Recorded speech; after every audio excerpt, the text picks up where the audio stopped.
रामचंद्र दास गोरखपुर से। जी राघव। राधे राधे महाराज जी। गुरुदेव भगवान, क्या वर्ण शंकर को भगवत प्राप्ति हो सकती है? मेरे पिता एक ब्राह्मण थे और मेरी माता एक शूद्र थी। उनकी मैं इकलौती संतान हूँ। मेरी माता का उद्धार कैसे हो और हमारे लिए इसी जन्म में भगवत प्राप्ति का सरलतम साधन? ये सब मायाकृत बातें हैं। सत्य बात यह है कि हम कहीं से भी पैदा हुए हो, हम भगवान के अंश हैं। इस पे कोई संशय? कहीं से भी पैदा हो। श्रृंगी ऋषि तो हिरणी के गर्भ से पैदा हुए थे। विभांडक ऋषि, एक अप्सरा जलकील कर रही थी। तो अप्सराओं का सौंदर्य और ऐसा होता है। तो कभी गृहस्थ धर्म का भोग तो किया नहीं था, पर अचानक दृष्टि गई और बहुत अच्छा लगा। तो हृदय में एक मनोवाह नाड़ी है। अगर आपका काम संकल्प बन गया तो आपकी शक्ति को क्षय कर देगी बिना किसी क्रिया के। वो इतनी हीट होती, जैसे मथानी ना दूध से मथ करके मक्खन निकाल देती, ऐसे मनोवाह नाड़ी है।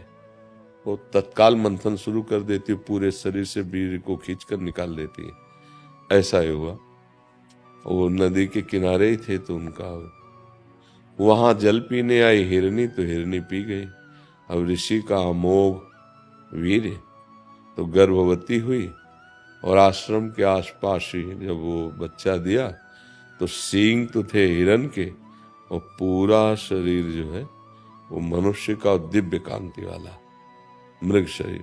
बहुत बड़े ऋषि हुए हैं श्रृंगी ऋषि, बहुत बड़े। इन्हीं के बल से तो राम लक्ष्मण शत्रुघ्न भरत जी का प्रादुर्भाव हुआ। श्रृंगी ऋषि वशिष्ठ बुलावा, इन्हीं बहुत बड़े महापुरुष है।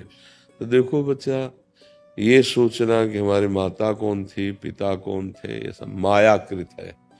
असली माता पिता भगवान है और हम भगवान के अंश हैं। भगवत प्राप्ति किसी भी बाधा को स्वीकार नहीं करती। सबको भगवत प्राप्त, पुरुष नपुंसक नारी वा जीव चराचर कोई, जीव चराचर कोई सर्व भाव भज। भगवान के सर्व भाव भजे, मोहि परम प्रिय सोय। भगवान को परम प्रिय हो आप, भगवान के दासत्व का तिलक लगाए हो, भूल जाओ अब तुम्हारा नया जन्म है। जब गुरु से मंत्र ले लिया जाता है तो नया जन्म हो जाता है। और अगर आपको ऐसा लगता है कि क्या ऐसी संतान होना दुर्भाग्य का विषय, नहीं। सूत जी महाराज का जन्म प्रसंग पढ़ लेना, तभी उनका सूत नाम पड़ा। वो 88,000 ऋषि नीचे बैठते हैं, वो आप सिंहासन पे बैठ के भगवत चर्चा करते हैं। लोमहर्षण जी उनका नाम है। इसका मतलब ये कोई निंदनीय बात नहीं। हाँ, संसार में बने रहो तो निंदनीय ही बात है। प्रभु की तरफ आ गए तो अगर घूरे में तुलसी जी जमी हो तो तुलसी जी है, नहीं? तो गंडकी नदी का हर पत्थर शालिग्राम है, नर्मदा जी की हर शिला भगवान शिव है। ऐसे सृष्टि में हम सब जितने जन्मे हैं ये सब भगवद अंश हैं। ये तो सब बाहरी माया का नाटक है कि माता पिता ऐसे थे तो हमारा भला कल्याण। माता पिता का भी कल्याण हो जाएगा जिस जननी ने गर्भ में धारण किया है। हाँ, देखो गोकर्ण जी गाय के गर्भ से जन्मे थे और जगत मंगल करने वाले बने ना। धुंधकारी का उद्धार किया, हजारों लोगों को भगवत कथा सुना के। तो इन बातों पर ध्यान नहीं देना चाहिए। खूब नाम जप करो, भगवद आश्रित रहो।